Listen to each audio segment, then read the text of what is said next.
Salve Maria! Estamos então continuando a nossa série Glórias do Norte Goiano, onde nós pretendemos contar algumas histórias, alguns fatos acerca do início da missão orionita aqui nas nossas terras, hoje Tocantins, na época Norte Goiano.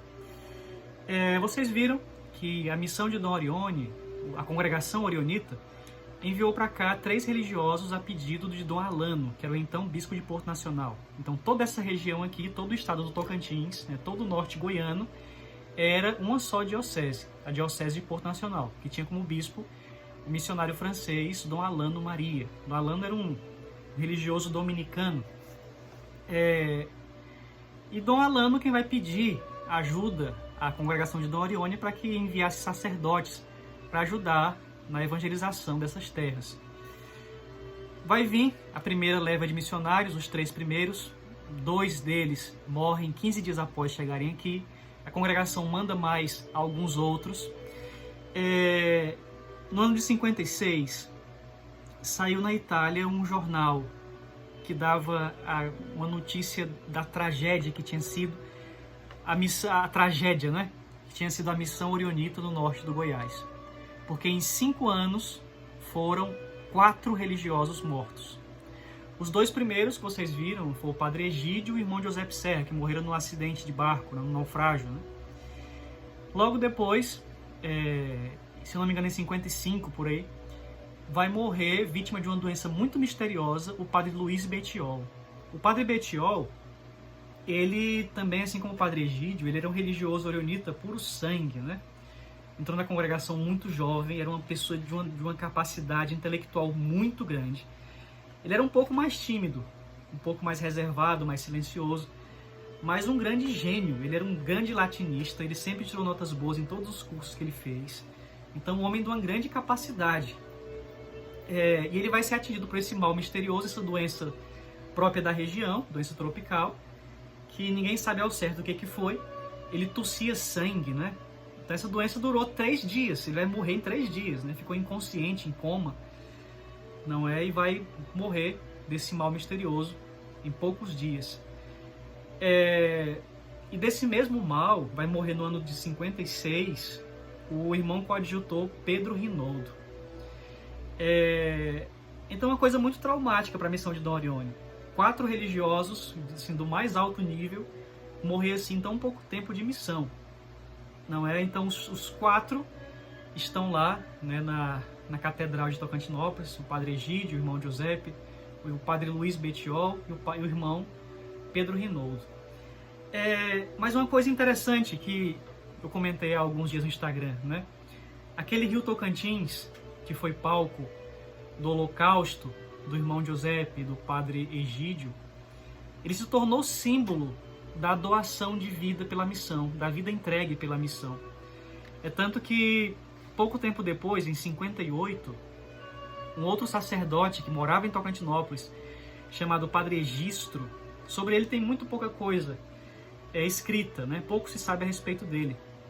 Ele estava em Tocantinópolis quando começa a sentir os mesmos sintomas daquela doença que vitimou o Padre Betiol e o irmão José Serra, o irmão Pedro Rinaldo. E os seus colegas, temendo que acontecesse com ele o mesmo que aconteceu com os outros 2 irmãos, não é, enviam o padre Egistro para o Rio de Janeiro a fim de que ele pudesse se tratar e se recuperar, né? Aqui não tinha condição de tratamento, não tinha nada. E chegando lá, o padre Egistro descobre que o que ele tem é um câncer bem avançado e que o que resta a ele é somente tratamentos paliativos, para evitar as dores, para que ele possa ter condições de morrer de modo mais tranquilo, né? Então, para vocês entenderem como o rio Tocantins foi marcante como símbolo do Holocausto, se sabe muito pouco sobre o padre Egistro, como eu falei, né? Não tem quase nada assim nos livros sobre a pessoa e sobre a atuação dele. Mas uma coisa foi muito marcante, assim, que eu encontrei, né? E para mim foi muito singular. Uma frase que ele vai dizer depois que ele fica sabendo que os seus dias estão contados, né? Ele tem pouco tempo de vida. Ele vai dizer para os seus colegas e deixar isso como um testamento: eu quero que após a minha morte eu seja conduzido a Tocantinópolis para que eu possa repousar no pequeno cemitério próximo ao rio, junto com meus colegas, não é? Então, aquele rio Tocantins, que foi palco da morte dos dois religiosos, se tornou, de certo modo, o símbolo do holocausto, da vida entregue pela missão. Eu fiquei de falar um pouco mais para vocês também sobre a pessoa do irmão José Serra. Muito se fala do padre Egídio, né? E pouco se comenta sobre o irmão José. O irmão José era um homem também muito reservado, né? Ele tinha um alto potencial de missão, ele tinha muito dom para lidar com os jovens, trabalhar com a juventude, né? Mas um homem muito silencioso, muito reservado. Sobre ele vai dizer o necrológio orionita, né? Um depoimento que foi dado por um dos seus contemporâneos, que nele brilhava de modo exemplar as virtudes da obediência, da paciência e da bondade. Era sempre muito gentil com todos. Por isso, facilmente ele se fazia amar por quem tinha contato com ele. Como eu falei, um homem que levava muito a sério a sua vida religiosa. Também se diz dele no necrológio, né? Que ele sempre buscava um contínuo progresso nas suas virtudes, no seu ser religioso, de muita oração, muita penitência, tanto que ele ainda chegou a cogitar, né, a vida eremítica.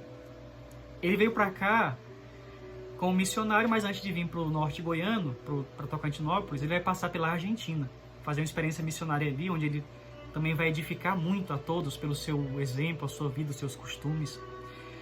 E lá, antes de vir para cá, ele deixou um escrito que ficou para a congregação como se fosse o testamento espiritual do irmão José Serra, onde ele vai dizer a um colega: meu irmão, depois de ter feito essa experiência missionária, de ter viajado muito, eu cheguei a uma conclusão: de quem não tem uma vida dedicada a Deus e dedicada à busca da virtude e da santidade, somente perde tempo, não é? Então, é uma frase, um pensamento que diz muito da alma do irmão José Serra. Nessas segundas levas de missionários que vieram para substituir o irmão José, o padre Egídio e os outros falecidos, está um nome que é impossível falar da missão orionita no norte do Goiás sem mencioná-lo, que é o padre Quinto Tonini. O padre Tonini foi como se fosse uma espécie de motor da missão. Ele era um homem muito dinâmico, um homem de muito criativo.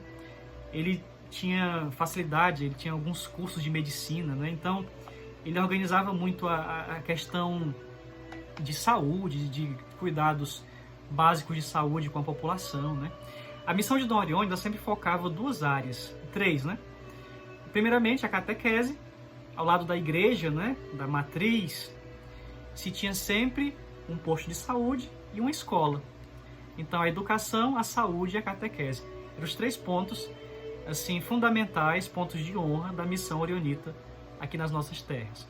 Então, o padre Tonini, ele vai, assim que ele chega, ele vai organizar um grupo que fez muito bem na nossa terra, que foi as Samaritanas Socorristas, que eram moças que faziam, ele pagava, né, para que fossem para fora aqui do estado, para fazer alguns cursos de medicina, pequenos cursos de enfermagem, de primeiros socorros, né, aprender a fazer parto, fazer curativos, né?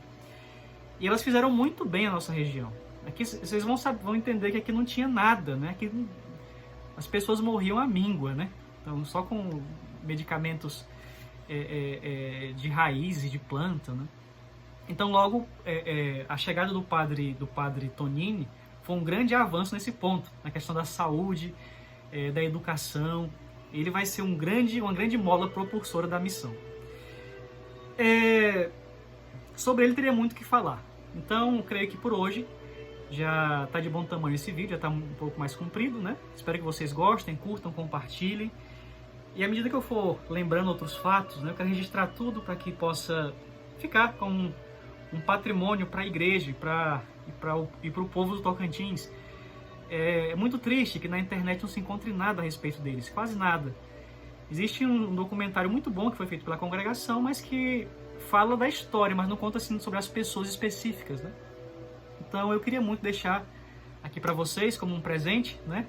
As minhas memórias, aquilo que eu ouvi dos missionários com quem eu convivi e também o que eu aprendi nos livros. Eu espero que seja útil para vocês, que Nossa Senhora os ajude e que Dom Orione nos proteja a todos.